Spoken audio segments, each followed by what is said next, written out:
Baik, selamat malam Bapak dan Ibu-Ibu, teman-teman sekalian.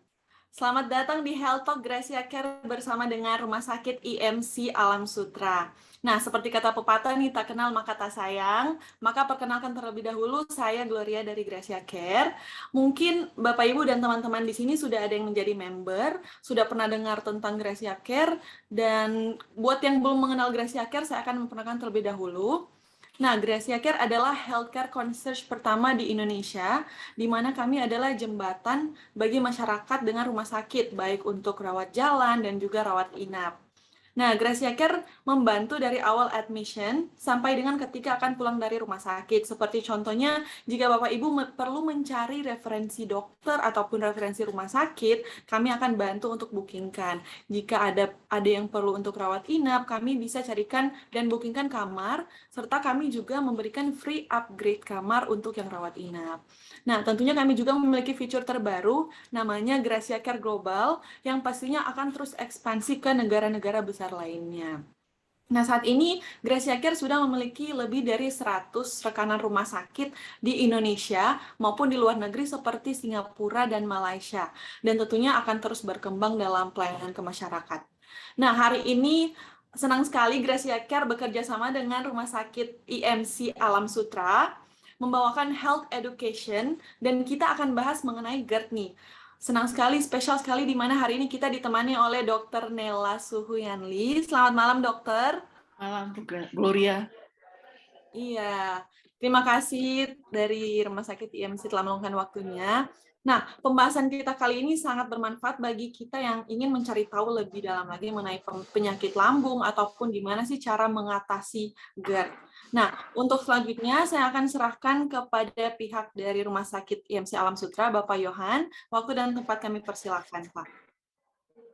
Oke, ya. Selamat malam Gloria, terima kasih. Selamat malam juga pimpinan Gracia Care, Pak Henry dan juga tim dari Gracia Care. Sebelum nanti kita ke topik utama ya, kita akan sharing bersama Dr. Nela. Izinkan saya juga memperkenalkan sedikit Rumah Sakit IMC Alam Sutra. Share screen, sudah terlihat ya Gloria? Oke, baik. Rumah Sakit IMC Alam Sutra itu adalah bagian dari MTech Group, di mana MTech Group itu punya beberapa bisnis portfolio seperti media platform yang terdiri dari SCTV, Indosiar, O-Channel, Next Parabola, kemudian ada services, di sini ada Indopay, Abimata, OL Shop, dan healthcare sendiri ada IMC dan Omni dan Free Dokter. Nah, Omni sendiri saat ini brandnya semua sudah jadi sama ya, IMC. Kemudian untuk digital itu ada Bukalapak, Grab, dan juga lain sebagainya. Oke, jadi kita adalah bagian grup besar.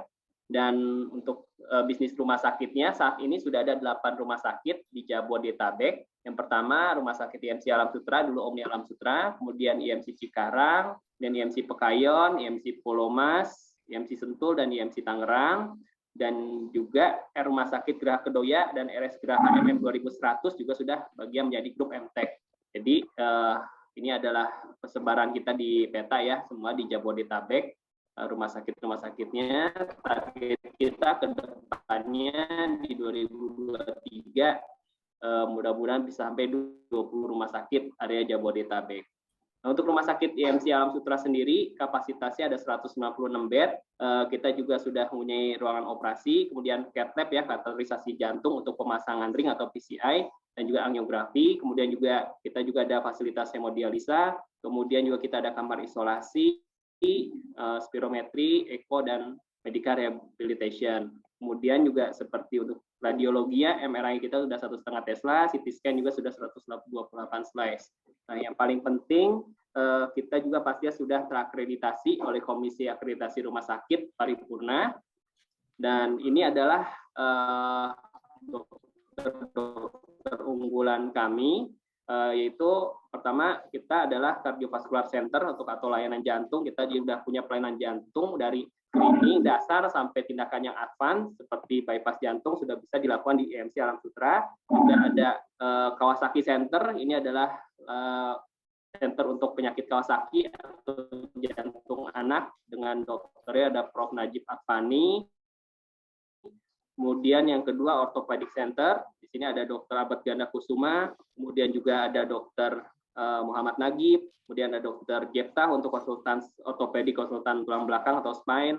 Selain itu juga Dr. Herwindo. Nah, untuk neuroscience atau syaraf, kita ada beberapa dokter unggulan seperti Dr. Alfred Sutrisno, bedah syaraf, dan juga Dr. Daniel, kemudian Dr. Kevin, spesialis syaraf.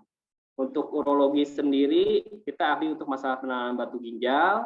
Kemudian tadi kalau dokter ahli itu dokter Dedi Joko Purwanto. Nah, saat ini kita akan sharing salah satu layanan unggulan kita yaitu Digestive dan Bariatric Center. Jadi kalau untuk digestive itu masalah saluran cerna. Nanti kita akan ada profil dokter Nela sedikit. Nah, Oke, untuk next slide adalah manfaat untuk member dari Gracia Care. Selain tadi ada disebut oleh Gloria, ada update kamar selama kamar tersedia. Kita juga bisa memberikan antar jemput dengan ambulans atau mobil operasional untuk pasien rawat inap dengan radius maksimum 10 km, pasti dengan perjanjian. Diharapkan H-2 sudah ada perjanjian terlebih dahulu kecuali keadaan darurat. Jadi layanan antar jemput ini bukan untuk keadaan darurat, tapi sesuatu rawat inap yang terencana. Kemudian juga bisa bantu registrasi rawat inap dan rawat jalan. Nanti tinggal hubungi saja ya kontak center Gracia Care yang akan membantu kontak ke kami. Kemudian untuk nasabah yang VVIP, kita ada layanan eksekutif lounge dan juga satu paket dengan priority license officer yang akan mendampingi setelah pelayanan di rumah sakit. Dan pastinya seminar kesehatan ini seperti saat ini kita akan sharing ilmu yang seputar kesehatan yang menarik. Oke, ini adalah kontak kami IMC Alam Sutra. Nah, ini kita akan sharing bersama Dr. Nasuyanli. Beliau adalah dokter spesialis penyakit dalam, konsultan untuk masalah gastroenterohepatologi. Beliau lulusan dari Fakultas Kedokteran Universitas Hasanuddin Makassar. Beliau mengambil program spesialis juga di Universitas Hasanuddin Makassar. Beliau juga mengikuti program konsultan gastroenterohepatologi di FKUI RSCM dan juga sudah mengambil gelar doktor S3 Universitas Hasanuddin dan UPH. Oke, tanpa menunggu lama lagi, saya persilahkan Dr. Nela untuk sharing bersama kami. Silakan, selamat malam dokter. Malam Pak Johan. Ya, malam dok. Oke. Saya langsung izin share screen. Ya, silakan dokter. Baik, terima kasih. Selamat malam semuanya. Terima kasih dari Gracia Care yang kasih kesempatan, dari IMC dan juga semua yang sudah menyempatkan waktu untuk sama-sama sharing pada hari ini. Jadi topik yang saya diberikan hari ini itu adalah serba-serbi GERD. Jadi memang banyak sekali yang mungkin bisa kita bicarakan soal GERD, terus kemudian banyak sekali mungkin yang juga mungkin kita harus diskusikan mengenai GERD, karena belakangan ini rasanya GERD itu benar-benar ngetren, jadi makin banyak pasien yang datang dengan keluhan GERD, dan kemudian pada saat datang berobat, dia udah bilang, "Dok, saya ini GERD nggak ya? Saya ini GERD nggak ya?" Baik, jadi mungkin pada malam hari ini kita agak sharing GERD, supaya kita sama-sama ada pengetahuan yang bisa kita gunakan untuk keperluan kita sendiri. Jadi apa sih sebenarnya yang dimaksud dengan GERD? GERD itu sendiri adalah kondisi terjadinya aliran balik isi lambung ke kerongkongan dan menyebabkan gejala-gejala yang mengganggu dan atau komplikasi. Mungkin dengan gambar ini bisa kelihatan atau bisa dipahami lebih jelas.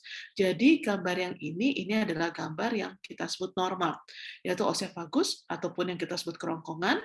Terus ini adalah cleft yang kita sebut lower esophageal sphincter, diafragma, dan kemudian ini adalah lambungnya. Jadi pada kondisi normal itu adalah cleft ini tertutup, pada saat ini cleft-nya ini bisa tertutup, dan kemudian pada saat misalnya ada makanan yang harus masuk dari esophagus, maka dia bisa terbuka. Jadi anggap, kalau kita ngebayangin cleft, anggaplah mungkin kita punya pintu di rumah. Jadi pintu itu kan harusnya bisa buka dan tutup itu sesuai dengan kehendak kita. Misalnya kita mau buka, ya dia buka. Kalau kita mau tutup, dia tertutup. Seperti itu. Nah, jadi pada kondisi yang kita sebut GERD, ataupun pada gambar yang sebelah sini, yaitu bahwa pintu ini sebenarnya tidak bisa tertutup total. Jadi kadang-kadang dia tetap bisa tertutup, tapi dia tidak maksimal. Akibatnya apa? Jadi sama seperti yang opening atau pintu di rumah, kalau misalnya dia itu tidak bisa tertutup, maka dari luar, dari tenggorokan bisa dari kerongkongan bisa masuk ke dalam ke lambung, sisa makanan dari lambung yang sementara dicerna juga bisa kembali ke kerongkongan atau ke osefagus. Nah, kondisi yang di mana makanan yang sudah tercerna di dalam lambung yang sudah bercampur dengan asam lambung ini, jadi berarti kita bisa bayangin situasinya itu sudah asam yang kembali ke kerongkongan, maka itulah yang disebut sebagai GERD. Makanya kenapa kadang-kadang beberapa pasien pada saat kita katakan GERD, dia enggak dok, lambung saya nggak pernah sakit. Iya betul. Jadi pada kondisi tertentu di mana lambungnya itu cukup bagus, maka bisa aja lambung itu nggak sakit. Tapi rasa keluhan daripada GERD yang dominan itu sudah muncul. Kenapa demikian? Karena memang pada prinsipnya lambung itu sudah disetting untuk bisa bertahan terhadap asam lambung, tapi tidak demikian dengan oesophagus kita atau kerongkongan kita. Jadi pada saat kita menemukan sesuatu yang kita sebut GERD, maka itu sebenarnya ada 3 kemungkinan yang atau 2 kemungkinan besar yang bisa terjadi di kerongkongan kita. Yaitu bahwa pertama, akibat daripada asam lambung itu bisa menyebabkan iritasi, itu yang disebut sebagai esophagitis ataupun reflux itu artinya aliran balik. Jadi pada saat kita periksa endoskopi, maka itu akan kelihatan merah. Ini kira-kira 30%. Namun bisa saja yang pada saat kita lakukan endoskopi, sebenarnya kerongkongannya itu masih kelihatan baik-baik saja. Jadi belum sampai terjadi peradangan. Ini biasanya terjadi pada 60% daripada populasi dengan GERD. Nah, secara istilah kedokteran, maka kasus ini sebenarnya disebutnya bukan GERD, tapi NERD, atau non-oesophagitis reflux disease. Pada kondisi terus-menerus itu terjadi GERD, terjadi NERD, ataupun terus-menerus asamnya terus balik, maka kondisi itulah yang kemudian akan bisa menjadi reflux oesophagitis. Dan kalau misalnya kondisi ini berlangsung terus-menerus dan kemudian jadi semakin berat, maka bisa berkembang menjadi suatu kondisi yang kita sebut sebagai oesophagus Barrett, yaitu di mana mukosa atau permukaan daripada oesophagus yang seharusnya itu epitelnya squamosa, maka itu jadi berubah. Dan ini yang kita sebut sebagai kondisi precancer dari GERD. Jadi itu bisa terjadi dalam kira-kira 10% daripada pasien GERD yang tidak diobatin. Jadi pada pasien-pasien yang menderita GERD jangan juga terlalu takut. Kadang-kadang begitu pasien itu mendengar atau kita pada saat dia mengkonfirmasi ke dokternya, dok saya GERD nggak sih? Terus kita jawab, iya ibu GERD, langsung pikirannya sudah kemana-mana. Padahal belum tentu, bisa saja GERD itu memang cuma NERD, dalam pengertian dia masih tidak menyebabkan kerusakan jaringan, tapi memang bisa saja 10% itu bisa menjadi kerusakan yang berat yang kita sebut sebagai oesophagus Barrett. Populasi GERD di Indonesia itu sebenarnya tinggi banget, dan belakangan ini menurut saya itu juga semakin tinggi. Jadi data secara epidemiologi mengatakan kira-kira populasi GERD di Indonesia adalah 9,3%. 9,3% dari populasi. Jadi bayangkan populasi Indonesia berapa sekarang? 200 juta lebih, 270 atau even 300 juta, 10% dari itu kira-kira sebenarnya menderita GERD dengan varian yang bervariasi mulai dari ringan sampai berat, dalam kondisi kadang-kadang muncul, kadang-kadang menetap, yang seperti itu ya. Jadi oleh karena itu mungkin kita bisa melihat beberapa hal yang kita harus perhatikan dalam kondisi GERD, yaitu pertama, apa sih gejala-gejala GERD yang harus kita perhatikan? Yaitu satu, heartburn. Jadi apa sih sebenarnya yang dimaksud dengan heartburn? Heartburn itu adalah rasa panas di dada. Akibat daripada keluhan GERD itu selalu di dada, makanya kadang-kadang pasiennya itu menjadi bingung, apakah saya ini GERD atau saya ini serangan jantung. Nanti di slide berikutnya kita akan bisa lihat. Kemudian yang kedua, kita bisa lihat itu ada gejala regurgitasi. Jadi apa sih perbedaan antara reflux dan regurgitasi? Kalau reflux asamnya naik sampai ke tenggorokan ataupun sampai cuma di saluran makan itu tidak tentu. Tapi pada saat regurgitasi maka kita bisa merasakan bahwa ada sensasi asam di tenggorokan kita, atau kadang-kadang kita bisa meludah kok ludahnya itu asam. Karena mungkin kalau kita pikir kayak anak kecil yang kayak kita kenal istilahnya gumo. Jadi sisa makanan itu keluar. Itu yang disebut sebagai regurgitasi. Kemudian memang tetap bisa ada keluhan nyeri ulu hati tapi tidak selalu, dan kemudian tetap bisa ada nyeri dada, tapi harus diperhatikan dengan baik-baik bahwa keceluhan jantung sudah dieksklusi. Kemudian keluhan lain juga yang kita bisa lihat itu adalah gangguan menelan. Kadang-kadang gangguan menelan itu karena pasiennya ngomong, saya kayak seperti dicekek dok, jadi saya nggak bisa menelan. Ataupun tenggorokan saya sakit, itu yang disebut dengan disfagia. Dan kemudian yang semakin banyak juga belakangan ini ada kita sebut gejala extraesophageal daripada GERD, yaitu bahwa di pasien ini tidak menderita heartburn, tidak menderita regurgitasi atau nyeri, tapi ada gejala yang di luar dari tenggorokan, misalnya itu adalah batuk. Jadi batuk lama bisa terus-menerus, maka itu bisa menyebabkan, itu bisa sebenarnya diakibatkan oleh GERD. Kadang-kadang ada pasien yang sudah misalnya berobat ke dokter paru, minum obat batuk, tapi kok nggak sembuh-sembuh. Maka kita harus pikirkan GERD sebagai salah satu penyebabnya. Kemudian kedua, selain batuk, misalnya sering banget radang tenggorokan. Kok salah makan, nggak salah makan, kok tetap radang tenggorokan. Nah, itu juga mungkin bisa GERD. Kemudian misalnya pasien-pasien dengan asma, memang sudah ada bakat asma, GERD sendiri itu bisa memperberat asma, dan kemudian juga bisa gigi jadi ngilu karena giginya itu jadi kesannya seperti kena asam, jadi erosi. Dan kemudian belakangan ini juga banyak keluhan yang disampaikan itu keluhan telinga. Jadi kesannya itu seperti telinganya itu habis naik pesawat, jadi seperti kerasan kayak seperti tersumbat. Nah, itu juga bisa disebabkan oleh GERD. Beberapa definisi baru mengatakan bahwa kalau dulu kita katakan kalau GERD itu harus ada keluhan lambung, tapi sekarang maka ditekankan dengan baik itu bahwa bisa saja gejala extraesophageal yang tadi mungkin ingat adalah batuk, radang tenggorokan, asma, itu merupakan satu-satunya gejala yang muncul dari GERD, dan itu pun tetap harus dipertimbangkan. Misalnya pada saat kita temukan seperti itu sebenarnya penyebabnya daripada GERD. Nah, sedangkan pasti kalau bisa kita katakan GERD itu kalau sudah ada gejala khas yaitu reflux, sekali lagi yang tadi saya katakan bahwa terasa asam ada yang naik, dan heartburn atau rasa panas. Jadi adanya gejala heartburn atau reflux atau regurgitasi 2 kali atau lebih dalam seminggu itu sudah merupakan indikasi GERD. Jadi sekali lagi GERD itu adalah diagnosis berdasarkan keluhan. Jadi untuk mengatakan GERD itu tidak harus melakukan endoskopi ya. Jadi keluhannya itu adalah kalau misalnya terjadi sudah lebih dari 2 kali dalam seminggu, maka kita katakan GERD dan butuh pengobatan lebih lanjut. Ini adalah slide baru. Jadi kalau selama ini saya ditanyakan apakah GERD itu atau sakit ma istilah kasarnya ataupun semua penyakit berkaitan dengan saluran pencernaan itu sebenarnya genetik nggak sih? Karena kadang-kadang kita bisa lihat misalnya kita punya anak kecil di rumah umur 6 tahun, 8 tahun, kok perutnya sering nggak enak, kok sering merasa mual. Nah, ternyata data terakhir-terakhir ini menunjukkan, ini data 2019, menunjukkan bahwa sebenarnya GERD itu 30% menurun dalam keluarga. Jadi itu berkaitan dengan gennya, gen-gen tertentu yang berkaitan dengan peningkatan resiko GERD. Yaitu antara lain, misalnya resiko buat untuk kena diabetes. Jadi pada orang-orang yang resiko keluarga dan diabetes, maka resiko untuk menderita GERD itu meningkat. Karena misalnya kenapa? Karena pada pasien-pasien diabetes, gerakan ususnya itu jadi lebih lambat. Sehingga perlambatan pengosongan lambung, jadi makanan yang sudah tercerna itu di lambung berada lebih lama, sehingga meningkatkan resiko untuk terjadinya aliran balik. Terus kemudian sindrom Sjögren misalnya itu adalah suatu penyakit autoimun, itu juga menyebabkan gangguan perkosongan daripada tenggorokan atau oesophagus sehingga mengakibatkan asamnya makanan itu lebih lama di oesophagus dan sehingga terjadi kondisi yang menyebabkan bisa mengiritasi.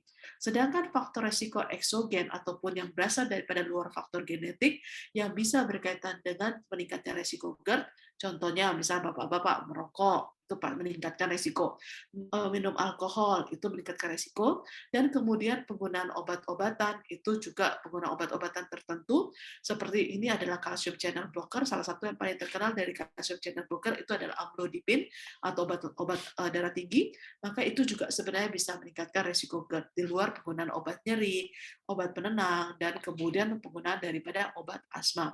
Kemudian makanan tertentu ini sudah banyak dibicarakan, terus misalnya pada kondisi tertentu perlu pakai selang makan lama, itu juga bisa meningkatkan kondisi GERD, dan kemudian misalnya terjadi perlukaan ataupun cedera di mana perut terkena hantaman misalnya, sehingga tekanan di dalam perut itu sangat meningkat dan akibatnya bisa menyebabkan GERD. Jadi bagaimana kita mendekatkan GERD seperti tadi yang sudah kita katakan bahwa kita harus melakukan evaluasi secara berulang. Jadi GERD itu tidak bersifat menetap, tapi tidak bersifat Jadi gini, GERD itu tidak selalu GERD-nya itu posisi sama saja, tapi GERD itu memang tidak bisa 100% sepenuhnya hilang. Dalam pengertian, misalnya kalau misalnya seseorang sudah terkena GERD terus baik, apakah nanti dia bisa baik dan dia bisa sembarangan makan segala macam dan GERD-nya tidak muncul? Itu tidak bisa. Jadi GERD itu pasti tetap ada, cuma bisa dijaga. Beberapa cara sederhana untuk menegakkan GERD, ini ada satu yang kita sebut sebagai aplikasi untuk melihat GERD-Q. GERD-Q ini kita buka aplikasi Play Store apa segala macam bisa, dan di situ ada serangkaian nilai yang harus diisi, ini seperti ini. Dan kemudian kalau misalnya nilainya lebih dari 8, maka kemungkinan GERD itu ada dan pasien dan dianjurkan untuk mencari ke dokter ataupun ke klinik terdekat untuk menegakkan apakah ini benar-benar GERD apa enggak. Jadi menurut saya GERD-Q ini cukup bagus dan maksudnya cukup bisa applicable untuk secara umum, bisa digunakan untuk menegakkan diagnosis ke tiap masyarakat. Kemudian apa sih sebenarnya yang harus kita lakukan kalau misalnya kita udah menderita GERD? Yang pertama yang paling penting itu adalah modifikasi gaya hidup, yaitu penurunan berat badan, terus kemudian meninggikan kepala pada saat tidur, itu sangat penting. Terus kemudian jika diperlukan, maka memang diberikan obat-obatan tertentu yang terbukti sudah bermanfaat terhadap GERD. Terus kemudian menghindari faktor makanan yang menyebabkan GERD, seperti tadi yang sudah disebut alkohol, terus kemudian makan secara teratur, terus kemudian berusaha kalau misalnya GERD-nya itu sangat parah, maka dianjurkan tidur dalam posisi setengah duduk, dan kalau misalnya perlu banget, itu bisa saja tidur dalam benar-benar dalam kondisi duduk. Terus kemudian ini adalah buktinya yang mana sih yang paling efektif, yaitu bahwa di sini adalah penurunan berat badan dan evaluasi kepala. Jadi tidurnya itu posisi seperti ini, yaitu bukan kepalanya saja yang tertekuk, tapi mulai dari pinggangnya. Jadi biasanya saya bilang pakai satu bantal di sini dan di sini 2 bantal. Itu akan membantu mengurangi kemungkinan untuk GERD-nya itu pada saat tidur itu asamnya naik atau reflux. Kemudian kalau kita lihat adalah penggunaan obat-obatan, tetap dianjurkan adalah penggunaan obat-obatan golongan PPI atau penghambat asam selama 8 minggu. Di luar penggunaan obat-obat lain yang berguna. Ini yang tadi saya janjikan, bahwa gimana sih kadang membedakan bahwa heartburn dan serangan jantung. Jadi yaitu kita lihat bahwa kalau heartburn itu rasa panas itu di dada biasanya tidak berkaitan dengan aktivitas, tapi biasanya muncul itu adalah setelah makan. Sedangkan pada serangan jantung ya biasanya pada saat aktivitas dan capek. Terus kemudian biasanya heartburn itu tidak menjalar, sedangkan pada serangan jantung itu menjalar ke bahu, lengan kanan, lengan kiri, terus kemudian bahu kiri seperti itu. Terus kemudian biasanya GERD itu adalah tidak disertai dengan keringat dingin, tapi belakangan ini pada GERD yang disertai dengan anxiety, maka itu juga bisa muncul keluhan ini. Tapi kalau misalnya jantung, itu misalnya kita ada obat-obat tertentu yang misalnya yang orang penderita jantung selalu disuruh minum untuk misalnya pada saat ada keluhan, maka itu akan berkurang. Dan ini adalah 3 slide saya terakhir. Ini sebenarnya adalah take home basic saya. Jadi bagaimana supaya kita bisa tidak menderita GERD ataupun kita bisa remisi dari GERD. Satu adalah penurunan berat badan, kedua diet atau lifestyle, kemudian no stress, enak untuk diomong tapi susah dilakukan, olahraga yang teratur, dan pola makan, dan posisi tidur ataupun kebiasaan tidur.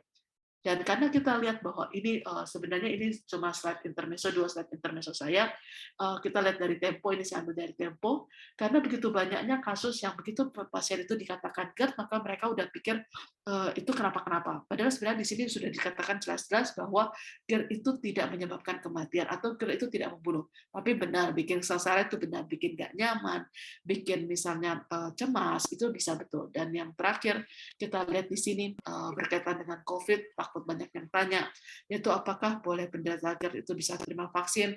Maka dikatakan bahwa pada kondisi penyakit GERD, kalau misalnya dia dalam kondisi terkontrol, maka dia bisa terima vaksin. Jadi yang berkaitan gangguan saluran cerna yang dirasakan vaksin, itu yang berkaitan dengan celiak, colitis, dan Crohn, yang biasanya berkaitan dengan autoimun. Tapi selama dia tidak ada riwayat alergi terhadap vaksin, dan kemudian GERD-nya dalam kondisi tenang, maka itu boleh dilakukan vaksin.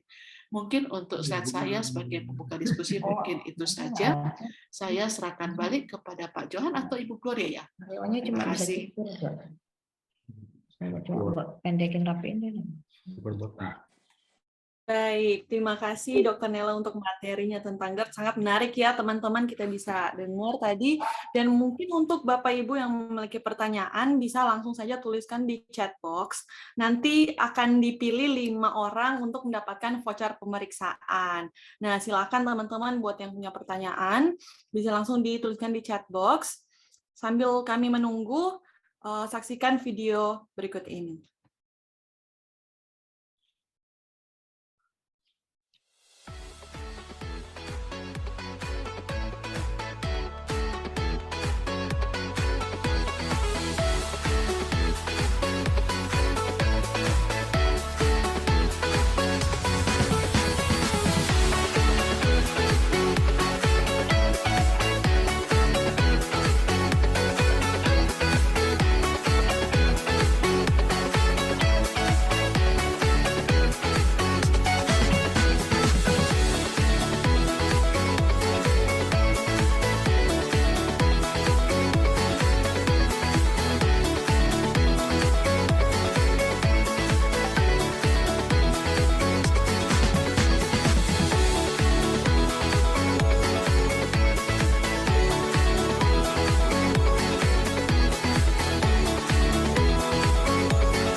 Baik, di sini udah ada banyak sekali pertanyaan ya dok.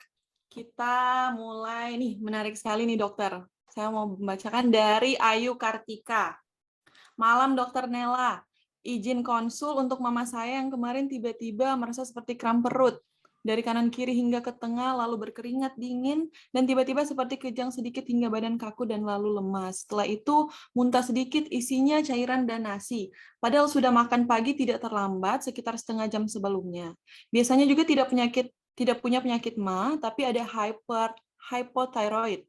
Kita perut kemungkinan GERD, tapi ada juga kecurigaan apakah jantung karena berkeringat dingin cukup banyak sesudahnya. Nah, bagaimana nih menurut dokter untuk diagnosanya dan bagaimana penanganannya supaya tidak terulang? Mungkin minum obat tertentu, dan jika terjadi lagi seperti itu, apa yang harus dilakukan nih dok? Apakah istirahat berbaring menyamping ke kiri atau kanan lebih baik? Mungkin dokter bisa jawab terlebih dahulu. Baik, terima kasih dari Ibu Ayu ya. Jadi kalau saya lihat sih kan kram perut ya. Jadi kadang-kadang menurut saya kalau misalnya GERD itu sebenarnya biasanya itu tidak ada kram. Jadi kalau kram perut menurut saya itu kemungkinan besar harus dicari penyebab lain lagi. Apakah misalnya batu empedu atau misalnya batu ginjal atau apa itu masih bisa. Jadi akibat kram, kemudian terjadi keringat dingin, kejang, terus badan kaku lemas, mungkin karena sakitnya yang sedemikian hebat. Jadi menurut saya sih untuk diagnosis GERD untuk kasus ini tidak terlalu pasti ya, jadi mungkin masih perlu pemeriksaan lain-lain. Kalau jantung juga menurut saya tidak cocok ya kalau misalnya kita lihat keluhannya. Jadi yang tadi saya bilang mungkin yang pertolongan pertama tetap sih kalau misalnya untuk diagnosisnya menurut saya sih tetap harus membutuhkan pemeriksaan tambahan, mungkin apakah harus di USG atau apa untuk menegakkan diagnosisnya. supaya tidak terulang memang agak susah ya dijawab, karena kita harus tahu penyebabnya dulu. Kalau kita nggak tahu penyebabnya, kita nggak bisa advice apa yang harus dilakukan. Terus minum obat tertentu, kalau untuk emergency ya biasanya kita kasih anti nyeri. Tapi menurut saya sih yang paling ideal itu adalah untuk menegakkan diagnosisnya dulu. Jadi istirahat berbaring menyamping ke kiri kanan lebih baik juga susah buat dijawab ya. Mohon maaf ya Bu Ayu ya, datanya masih agak sedikit masih sedikit terlalu gamblang, masih perlu pemeriksaan lanjutan sih Bu untuk menegakkan diagnosisnya ini. Baik, makasih dokter untuk jawabannya. Dan ini ada pertanyaan kedua nih dari Pak Albert. Dok, apakah ada korelasi langsung antara GERD dan konstipasi yang sudah menahun? Ataukah tidak saling mempengaruhi meskipun keduanya juga merupakan proses mekanisme di sistem pencernaan yang sama? Nah, gimana tuh, Dok? Baik, jadi kalau kita bicara GERD dan konstipasi, pada prinsipnya sebenarnya itu adalah dua hal yang berbeda.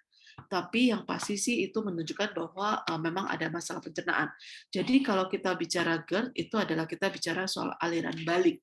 Tapi kita nggak bicara soal kurangnya gerakan usus. Jadi sedangkan kalau kita bicara konstipasi itu biasanya berkaitan sama gerakan ususnya. Jadi apakah ada penyebab-penyebab tertentu yang menyebabkan gerakan ususnya lebih lambat.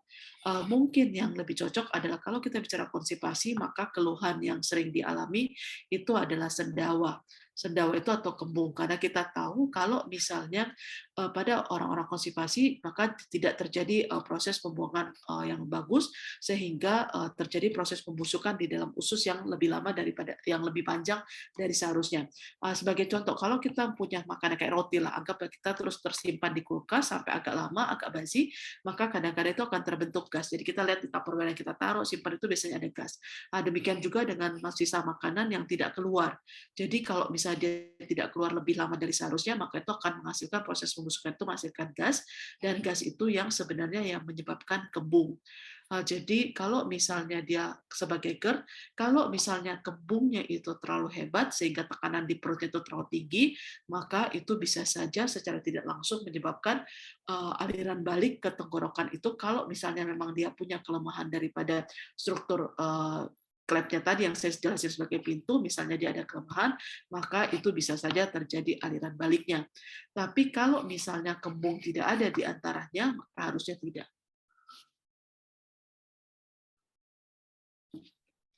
Oke, baik. Semoga menjawab ya, Pak Albert. Ini ada pertanyaan berikutnya dari Bapak Rizky. Izin bertanya, Dokter Nela, apakah GERD dan MA itu sama? Dan bagaimana sih pengaruh obat-obatan tradisional untuk mengobati GERD? Serta apakah berbahaya bila dibiarkan atau tidak pernah dikontrol GERD itu, Dok? Gimana tuh? Baik, terima kasih Pak Rizky. Jadi kalau kita tanyakan apa GERD dan MA itu sama, jadi MA itu sebenarnya suatu istilah untuk semua keluhan dari saluran pencernaan. Jadi mau itu tuka, mau itu radang di lambung, itu semuanya kita sebut MA. Sebenarnya MA itu kan sebenarnya bahasa Belanda buat lambung ya, kalau saya nggak salah. Jadi istilahnya penyakit MA. Jadi sebenarnya GERD itu adalah merupakan salah satu bagian daripada penyakit MA, di mana gambarannya itu adalah asamnya balik. Jadi asamnya itu tidak di lambung, tidak menyebabkan keluhan di lambung, tapi karena dia itu balik sehingga menyebabkan keluhan yang seperti reflux, heartburn yang kita kenal istilahnya itu dengan GERD. Pertanyaan keduanya adalah bagaimana peranan daripada obat-obat tradisional terhadap GERD. Secara teori kalau kita lihat bahwa beberapa obat-obat tradisional yang dianggap bisa mengobati ataupun mengurangi produksi asam lambung itu bisa membantu. Misalnya yang paling sering kita lakukan itu untuk mengurangi asam itu adalah konsumsi dari sagu. Sagu. Jadi sagu itu sebenarnya dia bukan secara langsung menyebabkan produksi asamnya itu berkurang, tapi sebenarnya karena sagu itu lebih susah dicerna, jadi akibat daripada adanya sagu di saluran pencernaan kita, jadi pada saat asam lambung yang dihasilkan dari lambung itu untuk mencernakan makanan dan makanan sudah habis, tapi karena sagu itu lebih lama dicerna, sehingga dia tidak menggerus ke dalam, tidak menggerus secara langsung ke lambungnya. Jadi makanya dianggap makanan yang berserat tinggi seperti sagu itu bisa membantu buat orang-orang dengan sakit MA. Tapi sebenarnya kalau untuk GERD sendiri itu adalah mekanisme utama yang harus diperhatikan itu adalah posisi. Jadi kalau misalnya itu terjadi GERD maka harus diusahakan untuk posisi tegak. Jadi apakah berdiri, apakah jalan itu akan membantu banget untuk supaya asamnya itu turun. Jadi kita bayangkan asamnya sudah naik ke tenggorokan, kalau dengan posisi tidur maka pada saat kita tegak maka asamnya bisa turun ke lambung sehingga keluhan GERD-nya itu berkurang. Pertanyaannya berikut, apakah kalau GERD itu tidak diobatin itu akan berbahaya? Seperti yang tadi di slide nomor berapa ya? Jadi di situ kita udah lihat. Jadi kalau misalnya GERD akibat yang terus-menerus, yang pertama kan dia tidak menyebabkan kerusakan di oesophagus atau saluran makan kita. Tapi kalau terus-terus tidak diobatin, dia pertama mulai menyebabkan kerusakan. Kerusakan itu berarti ada iritasi, ada infeksi seperti itu. Kalau misalnya ini terus-terus tidak diobatin dalam pengertian iritasi terus-menerus bolak-balik iritasi terus-menerus, memang tetap dianggap 10% dari kasus yang tidak diobatin itu bisa menjadi yang kita sebut sebagai Barrett esophagus atau terjadi perubahan sel sehingga itu dianggap sebagai precancer. Tapi jangan sampai terlalu takut atau jadi traumatis untuk berkembangnya dari GERD yang dalam kondisi tidak ada kerusakan sampai dengan bisa terjadi Barrett, maka itu membutuhkan waktu yang lama banget. Jadi makanya tetap diharapkan kalau misalnya ada keluhan GERD, maka itu sebaiknya diobatin secepatnya. Mungkin itu ya. Baik, mungkin kalau udah ada GERD langsung dikonsultasikan ya, Dok. Boleh. Daripada makin parah. Oke, pertanyaan berikutnya nih ada dari Bapak Pramono. Perkenalkan saya Pramono dari Jakarta, umur 38 tahun. Nah, mohon bertanya, apakah resiko GERD meningkat dengan bertambahnya usia nih, Dok? Dulu ketika muda sepertinya sehat, tidak ada masalah mah. Tetapi sekarang ketika telat makan, setengah jam saja bisa cepat terasa lemas dan tidak nyaman sekali di bagian perut. Bahkan hingga terasa asam di mulut. Bagaimana mencegah GERD menjadi lebih parah? Dan apakah harus minum obat terus jangka panjang, Dok? Terima kasih. Jadi betul sekali Pak. Jadi memang resiko GERD itu meningkat dengan usia karena kekuatan dari klepnya. Jadi dianggap bahwa pada anak bayi klepnya itu belum terbentuk baik, makanya kenapa anak bayi itu ada prosedur gumo dan itu dianggap sebagai prosedur normal. Tapi dengan bertambahnya usia maka klepnya itu semakin matang dan semakin baik. Tapi pada saat dengan bertambah usia maka klepnya itu kekuatannya itu semakin berkurang karena klep itu kita bicara ada otot. Dari otot-otot kerongkongan itu otot-otot esophagus itu memang kemampuannya bekerja itu dengan bertambah usia itu semakin melemah. Jadi memang itu yang harus dipahami atau diperhatikan. Terus kemudian bagaimana mencegah GERD lebih parah? Ya memang satu adalah posisi yang tadi dikatakan bahwa posisi habis makan usahakan untuk jangan langsung tiduran, habis makan usahakan untuk jalan, jarak antara makan sama posisi tidur minimal ada 2 jam atau 1,5 jam, tergantung dari jenis makanannya. Kalau makanannya agak lebih berlemak atau lebih banyak, maka dibutuhkan waktu yang lebih lama. Dan kemudian pengobatannya apakah harus minum jangka panjang? Saya selalu sampaikan ke pasien ataupun sebagaimana tadi saya sampaikan di awal bahwa GERD itu bukan penyakit sembuh. GERD itu adalah penyakit terkontrol. Jadi memang secara guideline dianjurkan pada orang-orang dengan GERD yang cukup signifikan harus minum obat minimal selama 2 bulan. Tapi setelah itu bisa dilakukan pengobatan dengan on demand atau on off istilah kasarnya. Jadi sesuai dengan keperluan. Jadi kalau misalnya memang perlu boleh diminum obatnya, kalau misalnya memang dalam kondisi baik boleh tidak usah diminum. Mungkin itu ya. Baik, terima kasih, Dok. Ini menarik juga nih, karena saya juga penasaran sebetulnya, Dok. Dari Mbak Duin Lesmana. Malam, Dok, mau bertanya, saya pernah mengalami cairan asam lambung dan makanan naik ke kerongkongan, namun kasusnya sangat jarang sekali, dalam setahun mungkin 1 atau 2 kali. Namun saya sering radang tenggorokan. Nah, apakah ini gejala dari GERD atau gimana tuh, Dok? Betul. Jadi kalau dia naik ke kerongkongan yang kita sebut sebagai regurgitasi tadi, tapi untungnya keluhannya masih jarang. Tapi ini sudah mulai sering radang tenggorokan. Jadi menurut saya ini sudah mulai ada tanda-tanda kena GERD. Jadi memang gitu. sudah harus Jadi lebih diperhatikan. Jadi kalau misalnya selama ini sudah suka makan pedas, terus kemudian makan asam, minum kopi atau apa, mungkin sudah harus mulai dikurangi. harus dikontrol ya, Dok? Iya. Oke, baik. Ini ada juga pertanyaan nih dari Delima Puspitasari. Malam dok, perkenalkan saya Delima. Terkadang kalau sedang kambuh GERD-nya susah sesak nafas. Bagaimana sih tips cara mencegahnya dok? Baik, jadi kalau kita lihat, jadi memang salah satu gejala GERD yang paling sering, terutama GERD yang anxiety, itu adalah sesak napas. Sebenarnya sih bukan benar-benar sesak napas, tapi lebih ke arah kayak napasnya nggak sampai. Jadi bukan sesak napas seperti orang asma gitu, tapi kadang-kadang kayak mau ngambil napas itu nggak dapat. Jadi kadang-kadang ini berkaitan dengan reflux. Jadi karena asamnya naik, jadi pada saat kan kalau kita lihat posisi adalah antara esophagus dengan paru itu dalam satu rongga yang sama. Jadi pada saat misalnya dia itu GERD-nya muncul kan reflux, jadi di lambungnya itu di tenggorokannya itu terasa panas, sehingga pada saat mau tarik napas itu rasanya itu sakit ataupun rasanya itu nggak nyaman, sehingga akhirnya napasnya jadi pendek-pendek dan itulah yang sebenarnya didefinisikan juga sebagai sesak napas. Kadang-kadang sesak napas ini yang sebenarnya bikin beberapa pasien itu jadi panik, takut serangan jantung, takut misalnya kenapa-kenapa seperti itu. Jadi tipsnya sebenarnya kalau mencegah yaitu harus menjaga supaya GERD-nya jangan muncul yang tuh tadi posisi makan apa segala macam tadi. Tapi seandainya tipsnya itu sudah muncul, seandainya sesaknya itu muncul, saya selalu menganjurkan pasien itu untuk tenang, jangan panik. Karena pada saat kita panik itu asam lambung itu produksinya itu makin naik. Jadi istilahnya kalau panik, misalnya sudah GERD terus panik itu GERD-nya bukan makin baik, GERD-nya itu akan makin parah. Jadi usahakan itu untuk jangan panik. Terus kemudian saya selalu anjurkan kalau bisa tenang, minum air hangat sedikit ataupun air suhu kamar biasa itu biasanya bisa bantu. Oke, baik. Semoga terjawab ya, Bu. Pertanyaan berikutnya, Dok, apakah GERD itu bisa menimbulkan sering berdeham, tenggorokan seperti banyak dahak, dan apakah heartburn dari GERD dapat menimbulkan rasa sakit yang menembus ke belakang punggung? Gimana tuh, Dok? Betul. Jadi ini memang jadi GERD itu bisa menimbulkan jadi kayak tenggorokan gatal karena kita bisa bayangkan dia itu terus-menerus terinteraksi dengan asam. Jadi kadang-kadang kalau kita mau membedakan yang tadi saya katakan itu batuk. Jadi kalau kita mau membedakan batuk GERD dengan batuk yang misalnya karena batuk paru atau apa segala macam itu biasanya batuk GERD itu batuk kering. Jadi makanya jadi batuk kering kayak tenggorokannya gatal terus. Jadi betul itu betul dan kemudian heartburn dan GERD dapat menimbulkan rasa sakit yang menembus ke belakang punggung itu juga betul.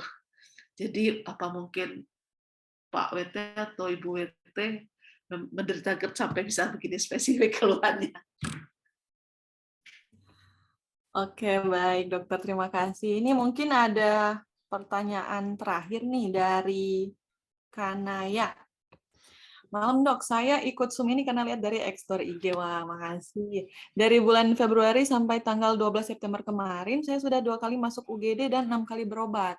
Di antaranya ke dokter umum, dokter spesialis penyakit dalam, dan terakhir dokter jantung. Awal saya diagnos GERD anxiety, tapi dengan berjalannya waktu sering kambuh, muntah-muntah, dan buang-buang air. Nah, setelah cek lab dan USG lengkap, akhirnya saya tahu saya ada penebalan di kantong empedu dan ada polip kecil di dalam kantung empedunya. Saya diberi obat empedu dan fokus ke penyembuhan empedu tersebut. Tetapi seminggu kemarin, dada saya nyeri sekali. Setelah EKG, hasil normal. Dokter bilang murni dada nyeri dari asam lambung. Pertanyaan saya, apa benar asam lambung bisa mengakibatkan nyeri dada, dok? Dan setelah minum obat lambung Nexium, Fometa dan Episan ini saya enakan, tapi berapa lama bisa konsumsi obat-obat seperti itu, dokter? Baik, terima kasih. Jadi betul asam lambung itu bisa mengakibatkan nyeri dada. Jadi makanya kenapa kadang-kadang ini kalau kita lihat untuk Ibu Kanaya sampai ke jantung segala macam, karena seperti itu. Tapi memang salah satu biasanya kita tetap anjurkan untuk konsul ke dokter jantung buat memastikan itu tidak ada masalah jantung. Jadi bisa buat mindsetnya itu jadi lebih tenang. Obat-obat yang diberikan ini adalah obat-obat lambung spesifik. Jadi memang boleh dikonsumsi. Terus kemudian berapa lama?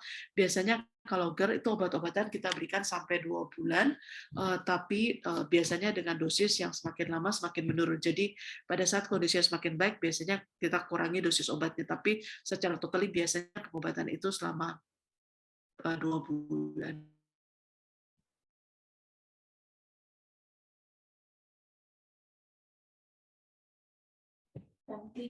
Halo dok, mungkin sinyalnya terputus kali ya Pak Yohan.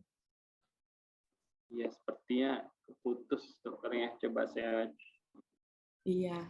kasihin. Mungkin masih ada lagi pertanyaan dari teman-teman sekalian Ayo, sambil kita menunggu dokternya. connect kembali ya. Suara saya putus. Iya dok. Iya, Sudah. sempat terputus, Dok. Ini sudah.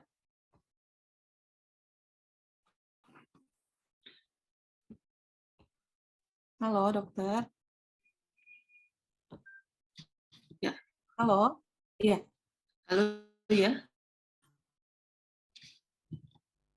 Iya, sudah jelas. Sorry tadi keputus ya saya ya. Iya. Iya. Oke. Dari Kanaya juga, maaf menyambung pertanyaan, apa empedu yang bermasalah tadi akan menyebabkan masalah dengan asam lambung, Dok? Mungkin bisa dilengkapi. Baik, jadi empedu yang bermasalah itu biasanya menyebabkan keluhan itu seperti kembung, dan akibat dari empedu itu bisa menyebabkan produksi asamnya lebih banyak. Jadi asam lambungnya itu produksi lebih banyak karena empedu yang gunanya sebenarnya buat menetralisir lemak, karena dia radang dia nggak bisa berfungsi maksimal. Sehingga oleh karena itu maka keluhan dari keluhan empedu itu kadang-kadang memang bisa bikin keluhan sama seperti asam lambung.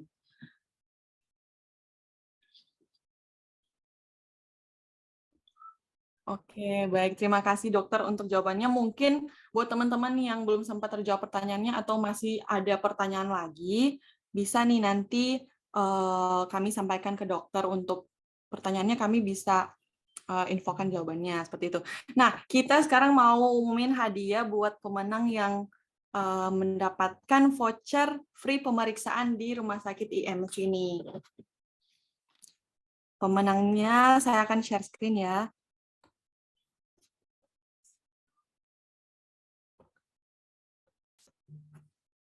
Untuk pemenangnya,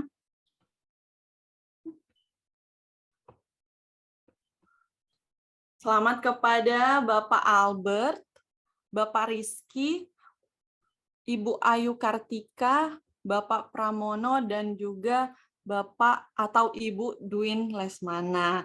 Selamat karena udah mendapatkan voucher. Nanti mungkin Bapak Ibu bisa langsung ketik di chat box untuk nama lengkapnya dan juga nomor WhatsApp-nya. Nanti kami dari Gracia Care akan kontak langsung untuk kami beritahu detail vouchernya seperti apa. Nanti langsung saja ketik di kolom chat box ya Bapak Ibu. Nah, selain itu kami juga memiliki door prize untuk Bapak Ibu yang hadir di Health Talk kita kali ini. Nah, kita ada free paket Bapau Binjai Bun bagi peserta Health Talk malam ini, khususnya yang belum dapat nih. Untuk caranya gimana sih? Nanti aku kirim link untuk isi. Nanti Bapak Ibu tinggal langsung mengisi link ini. Sebentar saya copy. Nah, itu ada link G-Form, Google Form untuk Bapak Ibu yang mengikuti Health Talk ini, dan khususnya untuk yang belum pernah dapat Bapau, kami akan kirimkan langsung. Baik.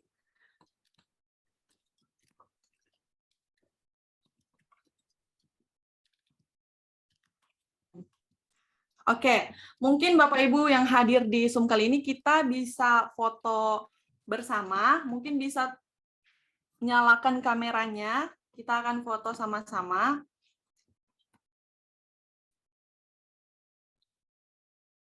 Nah, dari tim kami akan mengambil screenshot.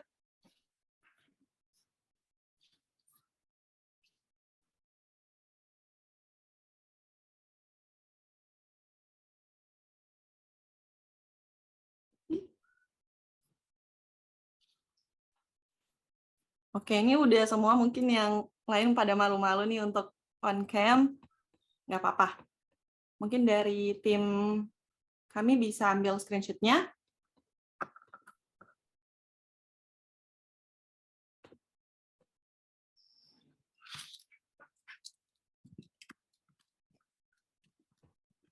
Baik, terima kasih.